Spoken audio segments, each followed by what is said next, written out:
যাও আপনার ওই সমস্ত মুজেজা দেখা বিবি খাদিজা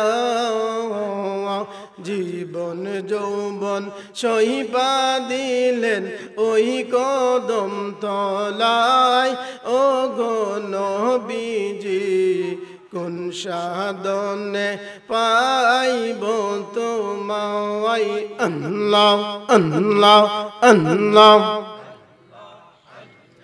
আল্লাহ আল্লাহ আল্লাহ বনের যত পাখিগণ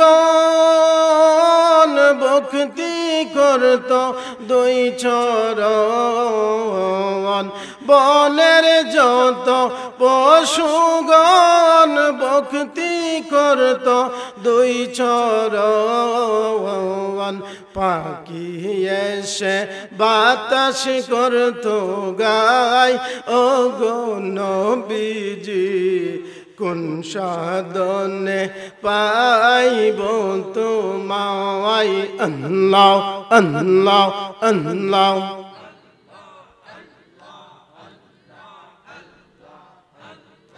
আল্লাহ আল্লাহ লা ইলাহা ইল্লাল্লাহু মুহাম্মাদুর রাসূলুল্লাহ সাল্লাল্লাহু আলাইহি ওয়াসাল্লাম। আমি যে আয়াত তেলাওয়াত করছি সূরা মুলক, আল্লাযী খালাকাল মাউতা ওয়াল হায়াতা লিয়াবলুয়াকুম আইয়ুকুম আহসানু আমালা ওয়া হুয়াল আজিজুল গাফুর। আল্লাহ বলতেছেন আমি তোমার জন্ম এবং মৃত্যুকে সৃষ্টি করেছি তোমাকে পরীক্ষা করার জন্য। কি পরীক্ষা? যে কে আমাকে আমলের মাধ্যমে স্মরণ করে, কে আমাকে ভুলে যায়। এরপর আল্লাহ বলছে ওহুয়াল আজিজুল গাফুর, এবং আমি অত্যন্ত স্নেহশীল। আল্লাহু আকবার বলেন, বলেন ইয়া রাসূলুল্লাহ। এই একটা হায়াত যে আপনি পাইছেন, আল্লাহ যে আপনাকে পাঠাইছে পরীক্ষা করার জন্য, তাহলে বিষয় ক্লিয়ার যে আপনি জন্মগ্রহণ করছেন, মৃত্যুবরণ করবেন, এর ভিতরের যে সময়টুকু পাইলেন এই সময়টুকু আল্লাহ আপনাকে দিয়েছেন পরীক্ষা করার জন্য। কারণ আপনি যখন আলমে আরোহার মধ্যে ছিলেন তখনও জীবিত, এখন আপনি যখন মার পেটে ছিলেন তখনও জীবিত, এখন দুনিয়াতে আসছেন তখনও আপনি এখনো জীবিত, কবরে যাইবেন এরপর আপনি জীবিত, হাসরের মাঠে উঠবেন এরপর আপনি জীবিত, ফুলসেরাতের ফুল পাড়ি দিবেন তাও আপনি জীবিত, জান্নাতে প্রবেশ করবেন জীবিত, আপনি জাহান্নামে যাবেন জীবিত। অর্থাৎ কোন সময় আপনার মৃত্যু নাই।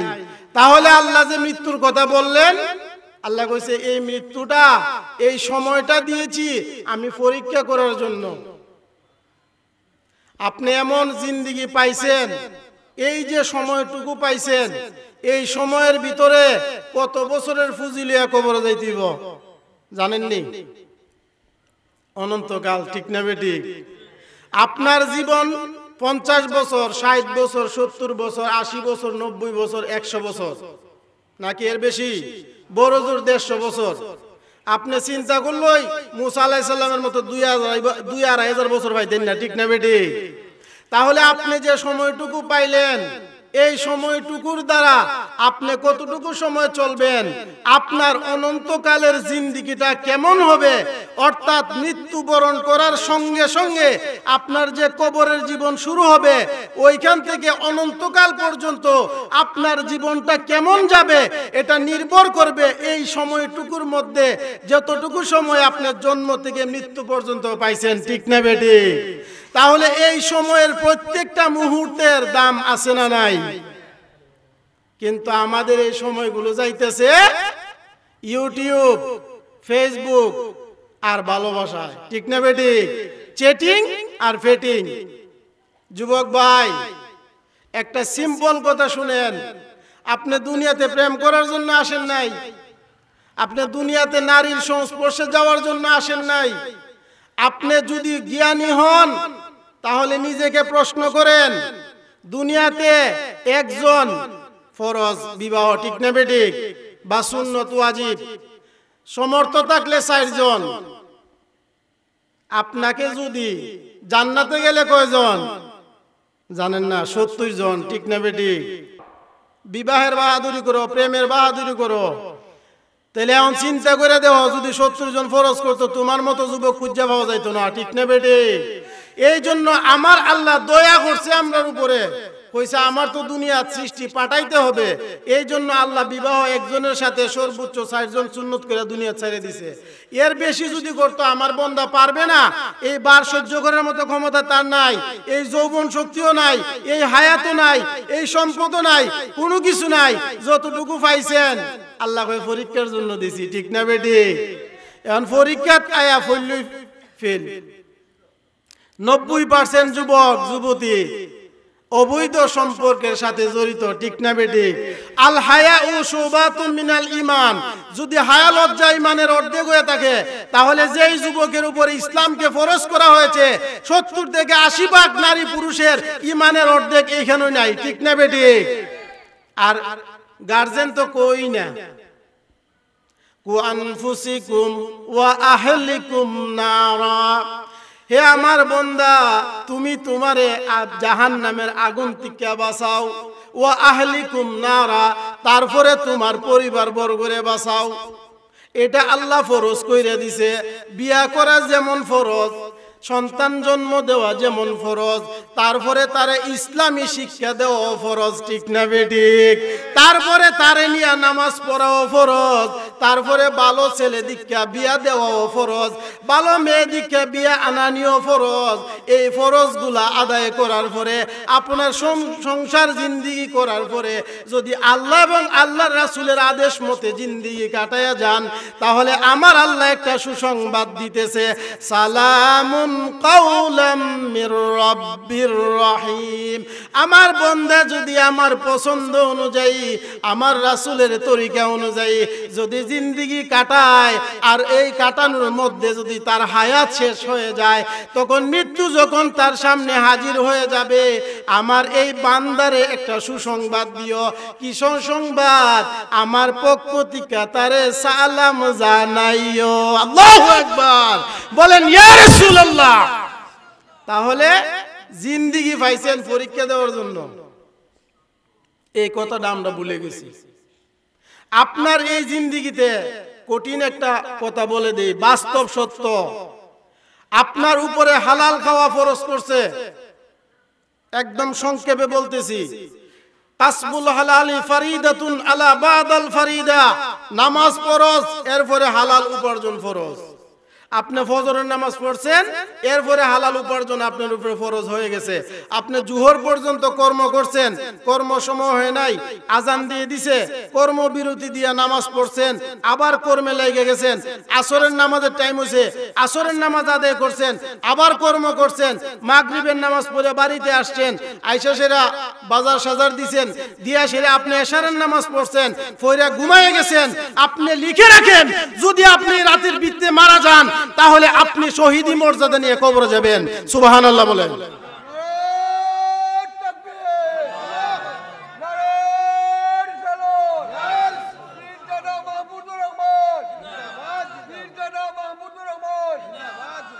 কেন আপনি শহীদি মর্যাদা লাভ করবেন? কারণ আপনি ফরজ আদায়ের উপরে ছিলেন। ফরজ ইবাদতের উপরে আর কোন ইবাদত আছে? তাহলে আপনি 5 ওয়াক্ত নামাজ আদায় করছেন ফরজ, এরপরে হালাল উপার্জন করছেন ফরজ। এই ফরজ আদায় করার ভিতরে দিয়া, হালাল জিন্দিগির ভিতরে দিয়া যদি আপনার জিন্দিগি যায়, তাহলে আপনি বুঝতে পারবেন মজাটা। লিখে রাখেন, হাসরের মাঠে কিন্তু গিয়ে দেখবেন, 2 দিন আগে হোক পরে হোক সবাই আমরা যাউন না, আশারের মাঠের মধ্যে দাঁড়াই না। ঠিক না বেঠিক? এই কথাগুলা গিলাতুলির মাহফিলের রেকর্ডটা দেখতে পারবেন, যে এইখানে বসে যারা শুনছিল, যারা বলছিল, এই কথাগুলোর কতটুকু মর্যাদা এইখানে শুনেন। যদি আপনি ফরজ আদায় করে দুনিয়ার থেকে বিদায় নেন, তাহলে আপনি একটা জিনিস দেখে আশ্চর্য হইবেন। সুবহানাল্লাহ। এটা হইল, আপনি যখন হাসরের মাঠে দাঁড়াইবেন, দাঁড়ানোর পরে একটা পাহাড় দেখবেন। সুবহানাল্লাহ কই দিন না? তা আপনি দেখে কইবেন এটা কি? কই আপনি এটা নেকের পাহাড়। সুবহানাল্লাহ কই। কই আর এত নেক তো আমি করছি না। আমি 5 ওয়াক্ত নামাজ পড়ছি, আর হালাল খাইছি, সিএনজি চালাইছি, রিক্সা ড্রাইভারি করছি, ওই চাকরি করছি, মেলের ডিউটি করছি, তা করে এত ইবাদত তো আমার সময় হয় নাই, নফল পড়তে পারি নাই, ফরজ পড়ছি আর কামলা দিছি, এত নেক তো আমি করি নাই। এই জন্য আমার আল্লাহ কয় বান্দা যখন ফজরের নামাজ পড়ে হালাল কাম শুরু করছে, নামাজে দাঁড়ায়া থাকিয়া নামাজ আদায় করলে যে সওয়াব, দুপুরের নামাজ পর্যন্ত এতটুকু সওয়াব তার আমল নামার মধ্যে তুলে দাও। সুবহানাল্লাহ। এখন 24 ঘন্টা নেক অ্যাকাউন্টে ঢুকতেছে, ঢুকতে ঢুকতে ঢুকতে ঢুকতে আপনার খবর নাই, আপনি জানেনই না যে আপনার মাকামটা মুমিন থেকে আমার আল্লাহ আপনাকে আল্লাহর বন্ধু বানাই দিয়েছে। সুবহানাল্লাহ। আপনি আসলে উঠে দেন বন্ধু, এর বন্ধু হইলাম কেমনে? আমি তো এত ইবাদত করি নাই। সবার মনে একটাই প্রশ্ন যে আমি যেভাবে কামের সাফের মধ্যে থাকি, কাজ কামের মধ্যে থাকি, আমার দ্বারা তো আল্লাহ হওয়া সম্ভব না। 99% মানুষই কথা কয়, হুজুর আমার লেগে দোয়া করবি। কয় কিতা? কয় যে বেশাবাস আছি, আমার দ্বারা ওলি হওয়া সম্ভব ঠিক নেই। কয়নি? ম্যাক্সিমাম মানুষ যারা পীরের দ্বারা মুরিদ হয়, পীর কেবলার কাছে গিয়া কয় হুজুর আমার লেগে দোয়া করুন, কারণ সে নিজে নিজে দৌড়ে নিছে, আমি ওলি হইতে পারতাম না। ঠিক না বেটি? 99% আমরা কাছে মানুষ এই কথাটাই কয় আমরা দোয়া করি না। আমি কই আমনে, আপনার আল্লাহর ওলি মানুষ। আমি বললাম তা আমনে ওলি হইলে সমস্যা কি? কয় আমার হওয়া সম্ভব না, যে সংসার লইয়া পড়ছি আমি, আমার না হ্যাঁ মহোদয় এমনি দম যায়, আমার দোয়া করি না, আমার যাতে আল্লাহ টিয়া পয়সা দেয়।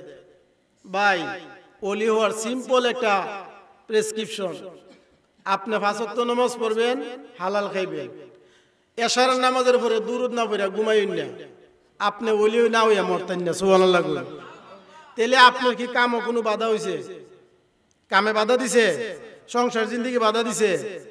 কারণ সংসার জিন্দেগি আপনার উপরে ফরজ করছে আল্লাহ, আপনি বিবাহ করছেন, আপনার মা বাবা আছে, সংসার জিন্দেগি এটা ফরজ করে দিছে আল্লাহ। ফরজ করে ফাহারও গেলে ওলি হইতেন না জীবন। সুবহানাল্লাহ। আপনি তো চিন্তা করেন যে আল্লাহর ওলি হইতে গেলে সব সাইডে দিয়া মসজিদে যায় বুঝে দিব, জি না, আপনি কোনোদিন ওলি হইতেন না। কারণ হাক্কুলিবাদের গুণ হয়ে যাবো আপনার। আপনার যে সন্তান আছে সেগুলোর হক আদায় করা কি হাক্কুলিবাদ, বন্দার হক, এটা তওবা করলে মাফ হইতো না। তাহলে ওলি হওয়ার সুযোগ সবার আছে, বুঝে না মানুষে, বুঝার চেষ্টাও করে না, জিন্দেগি খাটাইতেছে, খবর নাই। এই জন্য বললাম আল্লাযী খালাকাল মাউতা ওয়াল হায়াতা লিয়াবলুয়াকুম আইয়ুকুম আহসানু আমালা। আমার আল্লাহ কই একটা মাত্র উদ্দেশ্যে পাঠাইছি। এই জন্য কি উদ্দেশ্য আমার? যে বন্দাটা আমারে স্মরণ করে কিনা, আমি তো আমার দাঁত থেকে তারে একটা অন্ধকার জগৎ ফালাইছি। এখানে যদি সূর্য না থাকে, এটা অন্ধকার না আলো আসেনি, লাইট নিবে দেন, আলো থাকবো নেই। তাহলে অন্ধকারের মধ্যে আপনারা ফালাই দিছে আল্লাহ, দিয়া কইতেছে অন্ধকার জগৎ ফালাইছি পরীক্ষা করতাম। এখন আসেন কবরের থেকে আপনার কি শুরু হইব? কবরের জিন্দেগিটা যদি ভালো করণ লাগে, তাহলে আল্লাহ বলতেছে লা ইউমিনু আহাদুকুম হাত্তা আকুনা আহাব্বা ইলাইহি মিন ওয়ালিদিহি ওয়া ওয়ালাদিহি ওয়ান নাসি আজমাইন। আল্লাহ কয় আমার বান্দা, তুমি যদি আমার বন্ধু হইতে চাও, মুমিন হইতে চাও, তাহলে তুমি আমার রাসূলকে সন্তানাদি, স্ত্রী সন্তানাদি, আত্মীয় স্বজন, বন্ধু বান্ধব, এমনকি সম্পদ, এমনকি তোমার নিজের জানের চাইতে যদি আমার রাসূলকে ভালো তুমি না বাসো, তাহলে জেনে রাখো কোনোদিন মুমিনের ডায়েরি তোমার নাম উঠতো না। ঠিক না বেটি? তাহলে মুমিন হইতে গেলে রাসূলকে জানের চেয়ে বেশি মহব্বত করতে হবে। এখন মহব্বতের প্রমাণ দিতে হবে। মহব্বতের প্রমাণ কি? মহব্বতের প্রমাণ হইল এমন ভাবে ঘুমাইবেন, সকাল 8টার সময় উঠবেন, উঠতে সেরে কইবেন কি আছে দেও, খায়া কামের মধ্যে চলে যাবেন। তারপরে আসর তো আইবেন, আসর আখির হইছে একটা গোসল দিবেন, গোসল দিয়ে সেরা যাইবেন গা বাজার কইরা চা খাইবেন, খায়া কিছু গপ করবেন, গপ কইরা বাড়ির মধ্যে আইবেন, আয়া সেরা আবার কইবেন কিতার আনছো, খাইলেন, আবার ঘুমাইলেন, আবার 8টার সময় উঠলেন, আবার গেলেন।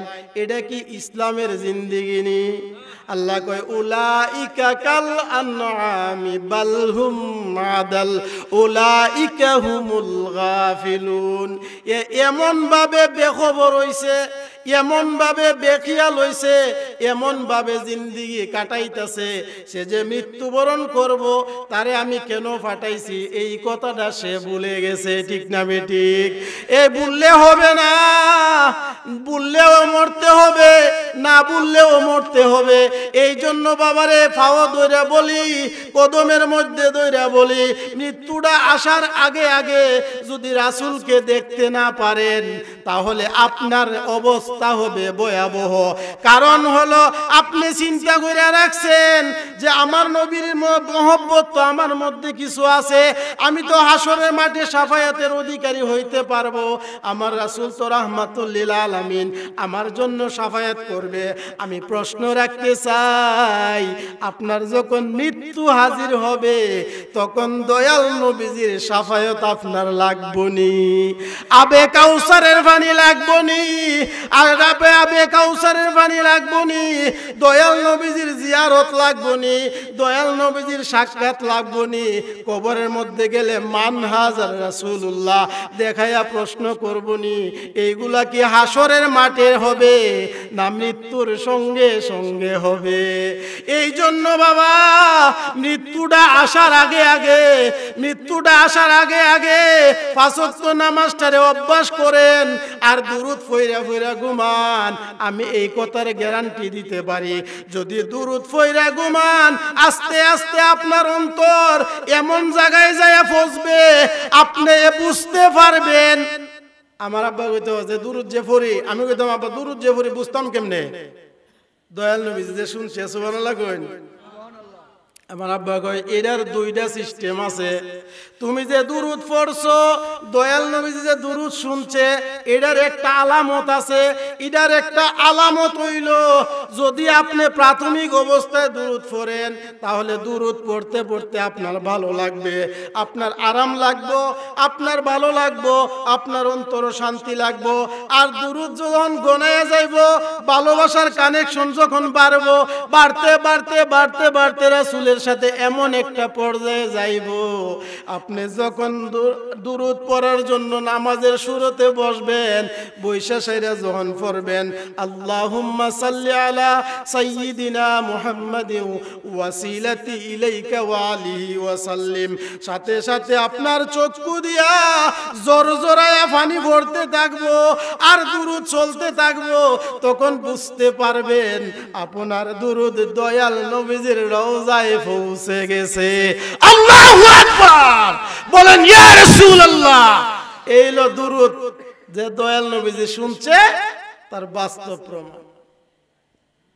বাবা এখনো সময় আছে, যতটুকু হায়াতের জিন্দেগি বাকি আছে পাঁচ ওয়াক্ত নামাজটা ছাইরেন না, দুরূদ না পড়া ঘুমায়েন না।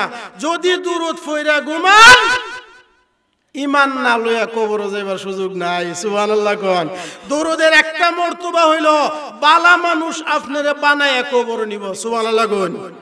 এই জন্য নবীজিকে ভালোবাসা, ইমানদার হইতে গেলে, মুমিন হইতে গেলে আল্লাহ কইছে রাসূলকে জানের চেয়ে বেশি মহব্বত করতে হবে, সন্তানাদির চেয়ে বেশি মহব্বত করতে হবে, নিজের জানের চেয়ে বেশি মহব্বত করতে হবে, সম্পদের চেয়ে বেশি মহব্বত করতে হবে।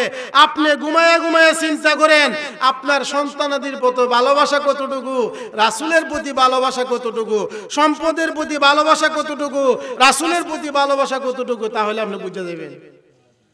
এই জন্য বুঝতে হবে, যদি না বুঝে মরেন তাহলে বেঈমান হয়ে যাওয়ার চান্স আছে।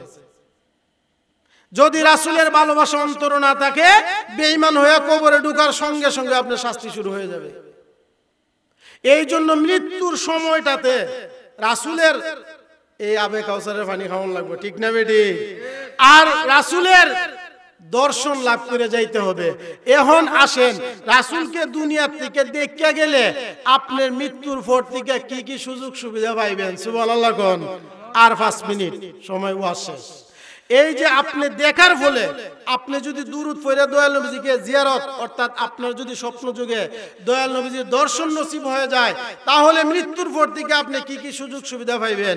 এক নাম্বার 1, আপনি আবে কাউসারের পানি পাইবেন। সুবহানাল্লাহ কই। আবে কাউসারের পানির মর্তবা কি? জীবনে পানি তিরাস লাগতো না, জীবনে আর বৃদ্ধ হবেন না, কোনো বডির মধ্যে আর দুর্বলতার সৃষ্টি হবে না, চিরস্থায়ী যৌবন হয়ে যাবে, রুহের মধ্যে কোনো নাফাকি থাকবে না। সুবহানাল্লাহ কোন। এরপরে ঈমানের সহিত মৃত্যু হবে। 3 নাম্বার হলো কবরের সওয়াল জবাব সহজ হয়ে যাবে। হাসরের মাঠে আরশের ছায়ায় থাকবেন, আরশের ছায়ার মধ্যে স্থান পাবেন। আপনি যখন ফুলসিরাতের ফুলে দাঁড়াইবেন তখন দয়াল নবীজির এই দুরুদের নূর আপনাকে বহন করে বিদ্যুৎ গতিতে আপনাকে এই ফুলসিরাতের ফুলটা পার করে দিবে। সুবহানাল্লাহ কোন। আপনি নূরের উপর ভর করে বিদ্যুৎ গতিতে আপনি ফুলসিরাতের পুল পার হয়ে যাবেন। যাওয়ার পরে আপনাকে মিজানের পাল্লায় একটা নাপ দেওয়া হবে। এই নাফের মধ্যে আপনার কোনো নাপ দেওয়া হবে না। সুবহানাল্লাহ কোন। এখন প্রশ্ন আসে, নাপ না দিলে দিব কই? আল্লাহ কয় তারে আর নাপ দিয়েন না, তার আমল নামা নাপ দিয়েন না, তার আমল নামা নাপ দিয়া আর কুল পাইতেন না। বলে কেন? বলে সে এমন একটা মর্তবা লাভ করছে, সে আমার বন্ধুর দিদার লাভ করছে। সুবহানাল্লাহ কোন। এই দিদার লাভ করার কারণে, দর্শন লাভ করার কারণে আমি আল্লাহ তারে মিজানের পাল্লায় আর উঠাবো না। তার মাকামরে আমি এমন জায়গায় নিয়ে পৌঁছাইছি, আল্লাহ কয় উলাইকাল মুকাররাবুন, সে আমার সান্নিধ্য প্রাপ্ত বন্ধুর অন্তর্ভুক্ত হয়ে গেছে। এই জন্য সরাসরি সে জান্নাতুল ফেরদাউসে যাবে। আল্লাহু আকবার। বলেন ইয়া রাসূলুল্লাহ, আপনি ডাইরেক্ট ফেরদাউস, আর খারাগারি নাই। সুবহানাল্লাহ কইতেন না? তাহলে দয়াল নবীজির দেখার দরকার আছে না নাই? দরুদ পড়ে ঘুমানোর দরকার আছে না নাই? 5 ওয়াক্ত নামাজ পড়ার দরকার আছে না নাই? হালাল খাওয়ার দরকার আছে না নাই? যদি আপনি বেঈমান হয়ে কবরে যানগা, তে অবস্থা বেগতিক খারাপ। কি দে ওই আপনার, এটার আর কোনো গ্যারান্টি নাই। এই জীবনের গ্যারান্টি নাই। আর রাসূলকে দেখতে গেলে সব গ্যারান্টি। সুবহানাল্লাহ কইন। একটু জিকির করেন, তাবারক নিয়ে আসেন। তাবারক নিয়ে আসছেন? দিয়া দেন, আমি একটু জিকির দেই, আপনার তাবারক লন। আল্লাহ আল্লাহ আল্লাহ। একটু উচ্চ আওয়াজে জিকির করেন, কলবের ময়লাটা পরিষ্কার হোক। আল্লাহ আল্লাহ আল্লাহ। রাহমাতুল লিল আলামিন কান্দিতেছেন রাত্র দিন, পাপী তাপী উম্মতের লাগিয়া রে। আল্লাহ আল্লাহ আল্লাহ। রাহমাতুল লিল আলামিন কান্দিতেছেন রাত্র দিন, পাপী তাপী উম্মতের লাগিয়া রে। আল্লাহ আল্লাহ আল্লাহ আল্লাহ আল্লাহ। হাসরের মাঠে কাঁদব নফসি বলে, হাসরের মাঠে কাঁদব নফসি বলে, শাফায়াত কি আমার নসিব হইব রে। রাহমাতুল লিল আলামিন কান্দিতেছেন রাত্র দিন, পাপী তাপী উম্মতের লাগিয়া রে। আল্লাহ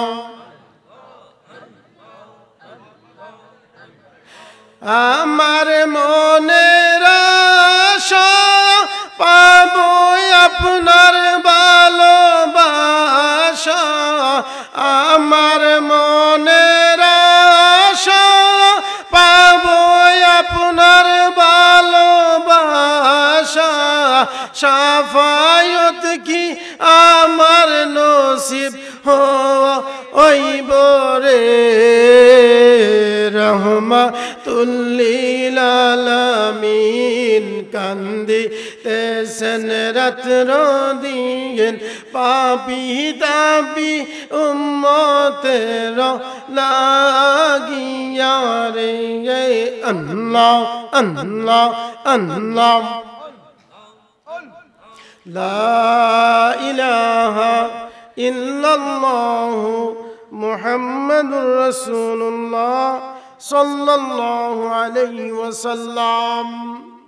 আমাদের সবার মনের আশা এবং আকাঙ্ক্ষা একটাই থাকবে, আমরা এখান থেকে এই শিক্ষাটাই নেব, আমরা যেন বেঈমান হয়ে না মরি। আর যদি ইমানদার হয়ে মরতে চান, আপনি জোর করে ইমানদার হইতে পারতেন না, আল্লাহ যদি ইমানদার না বানায়। জোর করে ইমানদার হওয়ার সুযোগ নাই, কারণ শয়তান অনেক শক্তিশালী। 99 মানুষ ওই ফেল করে শয়তানের পরীক্ষা। এই জন্য ফাঁস করার একটা অস্ত্র হইল দুরূদ পড়া। দুরূদ পড়লে ইমানের তাকত, ইমানের তাকওয়া এত বেশি বৃদ্ধি পায় যে শয়তান এই তাকওয়ার পাওয়ারের সুদই দূর থাকে। সুবহানাল্লাহ। এই জন্য দুরূদ পড়ে ঘুমাইবেন বাজান। এখান থেকে আসছেন কিছু নিয়ে যান, এই কালকে ঘুম থেকে উঠি বললে যায় না। একটা বছর আপনি দুরূদ পড়ে আমার দ্বারা আবার আয়া কইেন যে আপনার কথা শুনে দুরূদ পড়ছিলাম, আমি কোনো রেজাল্ট পাই নাই, এটার জবাব দিয়ে আমি করব। এটার গ্যারান্টি নেন, আমি এটার গ্যারান্টি দেই। যদি দুরূদ পড়ে আপনি ঘুমাইতে পারেন প্রতিদিন, তাহলে ইমানদার না হওয়া পর্যন্ত আজরাইল রে আপনার সামনে আসবে না। আর যদি আসেও, দয়াল নবী যে আল্লাহর দরবারে দরখাস্ত দিয়ে কইব যে আল্লাহ দুরূদ না পড়ে ঘুমাইছে না, আপনি কইছেন দুরূদ পড়লে 10টা রহমত দিবেন, 10টা গুনাহ মাফ করে দিবেন, ফয়সালা করেন। আচ্ছা, মৃত্যুর সঙ্গে সঙ্গে কি ফয়সালা হয়? 40 দিন আগে আপনার ফয়সালার চিঠি চলে আসে। সাইয়্যিদুনা আজরাইল আলাইহিস সালামের কাছে চিঠি চলে আসে যে ইমুক, বাড়ি ইমুক, মাতার নাম ইমুক, পিতার নাম ইমুক, তার ঠিকানা 40 দিন পরে এতটা এত সময় এত সেকেন্ডে সে দুনিয়ার থেকে বিদায় নিবে। এই চিঠিটা আজরাইল আলাইহিস সালামের কাছে চলে আসে। কেন 40 দিন আগে আসে? এটার হাকিকতটা জানিয়ে নেন। 40 দিন আগে আসা মানে আপনার আমল নামার জাস্টিফিকেশন শুরু হয়ে যায়, আমল নামার বিচার বিশ্লেষণ শুরু হয়ে যায়। এই বিচার বিশ্লেষণের একটা রায় হয় যে আপনি কি ঈমানের সহিত মৃত্যুবরণ করবেন না বেঈমান হয়ে কবরে যাবেন। এটার ফয়সালা নেওয়ার জন্য 40 দিন আগে চিঠি চলে আসে। এই কিরামান কাতিবিনের রিপোর্ট নিয়ে চলে যায়, বিচার বিশ্লেষণ করে দয়াল নবীর কাছে রিপোর্ট পাঠায় দেওয়ার পরে দয়াল নবীজি যদি দেখে যে অবস্থা বালা, আল্লাহ কই ফাটাও আমার দ্বারে, আমার বন্ধুর উপরে দুরূদ পড়ছে, গুনাহ কিছু রইছে, ঠিক আছে আমি আল্লাহ মাফ করে দিলাম, তাকে ঈমানদার হিসেবে আমি কবুল করে নিলাম, তার মৃত্যুটা যেন ইহসানের সহিত হয়। আল্লাহু আকবার বলেন। আমাদেরকে দুরূদ পড়ার তৌফিক আল্লাহ আমাদেরকে দান করুক, বলেন আমিন। সবাই একটু দোয়া করেন, আল্লাহুম্মা আমিন। আসসালাতু ওয়াসসালামু আলাইকা ইয়া রাসূলুল্লাহ, আসসালাতু ওয়াসসালামু আলাইকা ইয়া হাবিবাল্লাহ, আসসালাতু ওয়াসসালামু আলাইকা ইয়া শাফিয়াল মুযনিবিন, আসসালাতু ওয়াসসালামু আলাইকা ইয়া রাহমাতাল লিল আলামিন। আল্লাহ, ওগো আমার দয়াল আল্লাহ, মায়ার আল্লাহ, আল্লাহ গিলাতলির জমিনে তুমি ছায়া দেখো আল্লাহ। আল্লাহ, অনেক মানুষ ঘুমায়া গেছে, অনেক মানুষ নিদ্রায় চলে গেছে, অনেক মানুষ ওয়াজের মধ্যে না আসিয়া ঘুমায় গেছে, অনেকেই ঘুমের মধ্যে আছে কিন্তু এই আরামের ঘুমটা হারাম করিয়া দিয়া অনেক যুবক ভাইরা, অনেক কচিকাচা শিশুরা, আল্লাহ অনেক বৃদ্ধ বাবারা, আল্লাহ অনেক মনের মধ্যে বড় একটা আশা লইয়া তোমার ওলির দরবারে আইসা বইসা গেছে। আল্লাহ, আল্লাহ তুমি তো বলে দিয়েছো আল্লাহ তোমার বন্ধুর দরবারে যায়া যদি উসিলা দিয়া মাফ চায়, তুমি আল্লাহ সবাইরে মাফ কইরা দেও। আল্লাহ, আল্লাহ এই প্যান্ডেলের ভিতর থেকে আল্লাহ তুমি আমাদেরকে মাফ না কইরা বাড়িতে নিও না আল্লাহ। আল্লাহ জানি না কোন দিন মরণ হাজির হয়ে যাবে, আল্লাহ এর আগেও ঈমানদার হওয়ার তৌফিক তুমি আমাদেরকে দান করে দাও আল্লাহ। আল্লাহ যা কিছু আল্লাহ সওয়াব মঞ্জুর করেছো। আকে নামদার তাজদারে মদিনা সাইয়্যিদুল মুরসালিন খাতামান নবিয়্যিন শাফিল মুজনিবিন আনিসিল গারিবিন রাহমাতাল লিল আলামিন রাহাতিল আশিকিন মুরাদিল মুশতাকিন শামসুল আরিফিন সিরাজিস সালিকিন মুহাম্মদ মুস্তাফা সাল্লাল্লাহু আলাইহি ওয়াসাল্লামের পুত পবিত্র কদম মুবারকে কবুল আর মঞ্জুর ফরমান। আদম আলাইহিস সালাম থেকে ঈসা রূহুল্লাহ পর্যন্ত যত নবী রাসূল এসেছেন সবার কদম মুবারকে কবুল আর মঞ্জুর ফরমান। আল্লাহ যত মুসলমান নরনারী কবর বাসিন্দা হয়েছেন সবার কবরে সবার রূহে নজরানা কবুল আর মঞ্জুর ফরমান। আল্লাহ মাহবুবে সুবহানী কুতুবে রাব্বানী গাউসে সামদানি সৈয়দ মুহিউদ্দিন আব্দুল কাদের জিলানী রাদিয়াল্লাহু তাআলা আনহুর পাক কদম মুবারকে কবুল আর মঞ্জুর ফরমান। খাজাগান খাজা মঈনুদ্দিন আল হাসান সানজিরি আজমি রাদিয়াল্লাহু তাআলা আনহুর পাক কদম মুবারকে কবুল আর মঞ্জুর ফরমান। খাজা বাহাউদ্দিন নকশবন্দি আল কুরাইশি রাদিয়াল্লাহু তাআলা আনহুর পাক কদম মুবারকে কবুল আর মঞ্জুর ফরমান।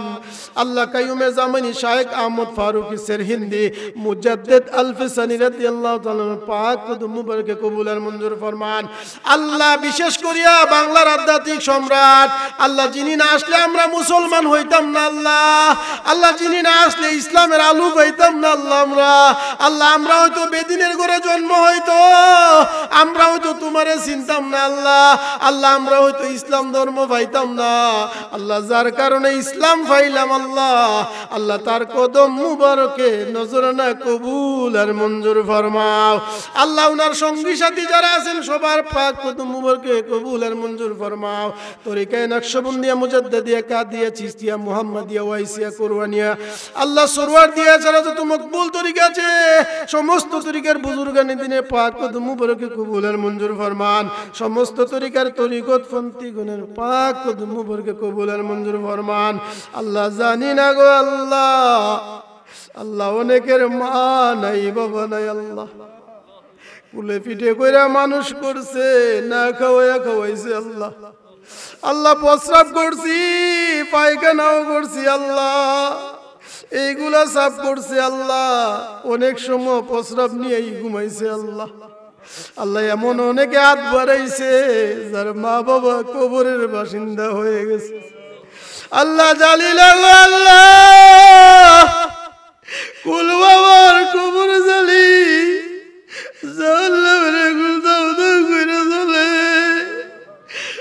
আল্লাহ জালিল কুলবা বাবার কবর জালি সাপের গাড়া হয়ে গেছে জালিল কুলবা বাবার কবরটার মধ্যে জালি চলতেছে আল্লাহ যদি আযাবে গ্রেফতার হয় আল্লাহ গিলাজলির মাহফিল দিকা তুমি মাবুদের দরবারে মাফ চাই তুমি আমরার মা বাবারে মাফ কইরা দে আল্লাহ তুমি যদি মাফ না করো রে আল্লাহ কার দরবারে যে মাফ চাইব আল্লাহ কে আপনারে মাফ দিবে আল্লাহ তুমি তো বলছো আল্লাহ আজিজুল গফুর আল্লাহ তুমি অত্যন্ত স্নেহশীল অত্যন্ত মায়া করো আল্লাহ আমরারে আল্লাহ তুমি মায়ার নজরে তাকে আমরার সবাইরে তুমি মাফ কইরা দাও তুমি ছাড়া কারো কাছে আল্লাহ করিব রুদন তুমি ছাড়া কে বুঝিবে আল্লাহ দুঃখেরই বেদন আল্লাহ সাদা মার্কিন কাপড় গায়ে নিবার আগে আমরার মায়ার নবীজিরে তুমি দেখাইয়া দিও আল্লাহ আল্লাহ আমরার মায়ার নবীজির জিয়ারত না দেখায় আল্লাহ মালাকুল মউত পাঠায়ো না আল্লাহ মরার আগে দয়াল নবীজির দর্শন নসিব করে দাও আল্লাহ যা কিছু মঞ্জুর করেছো কারবালার জমিনে সাইয়্যিদুনা ইমাম হাসান হুসাইন রাদিয়াল্লাহু তাআলা আনহুর পাক কদম মুবারকে কবুল আর মঞ্জুর ফরমাও আল্লাহ যাদের উপর পৌঁছলে আপনি খুশি হয়ে যান আপনার রাসূল খুশি হয়ে যায় তাদের উপর কবুল আর মঞ্জুর ফরমান وصلى الله تعالى على خير خلقه نور عرشه سيدنا محمد وعلى آله وصحبه أجمعين. اللهم اغفر لي ولوالدينا ولأستاذنا ولشيخنا ولمشايخنا ولأحبابنا ولأزواجنا ولذريتنا ولمن الله وقنا ليلا ولجميع المؤمنين والمؤمنات والمسلمين والمسلمات الأحياء منهم والأموات إنك مجيب الدعوات. اللهم يا مقلب القلوب قلب على دينك. اللهم يا مقلب القلوب ثبت قلبي بنور معرفتك ومحبتك وجعل آخر كلامنا شهادة أن لا إله إلا الله